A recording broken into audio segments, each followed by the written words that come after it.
אז זה קצת שונה, אז אם נניח, אז מה שאמרנו מקודם, אם אנחנו מגיעים לספטמבר 23 לנורמליזציה עם סעודיה, אז אלו היה התנאים, ואחד התנאים האחרונים ברשימה, גם עוד אחד מהרשימה הזאת היה שלקבל מטוסי F-35 ונשק שובר שוויון, שהיה מבטל את היתרון של ישראל במזרח התיכון, אבל היה הכרה במדינה פלסטינאית. שזה אומר, הרשות הפלסטינאית תהיה מדינה ביהודה ושומרון, מזרח ירושלים ורצועת עזה.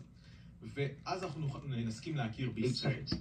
אבל מן הסתם שישראל לא יכולה לקבל דבר כזה בשום פנים ואופן. מדינה פלסטינאית זה שלב לפני השמדת ישראל. אם אתה רוצה להשמיד את ישראל, תקים מדינה פלסטינאית, תחזק אותה, ואחרי זה תתקדם. זה חלק מתורת השלבים של אש"ף.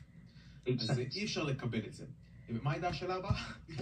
לא, כאילו, היית באמצע לפרט את זה, ואז סטינו מזה, אני שמח דווקא שחזרנו, שכאילו פירטת את היינו בתוך התמיכה האמריקאית בנו, ואני שואל גם, אתה אומר שביידן נחוץ וכל, יש דיון ממש גדול היום, שזה מה שלדעתי מרעיש במה שקרה אתמול, זה בהתלות של ישראל בארצות הברית. היא למעשה מחלישה אותנו. 12 seconds.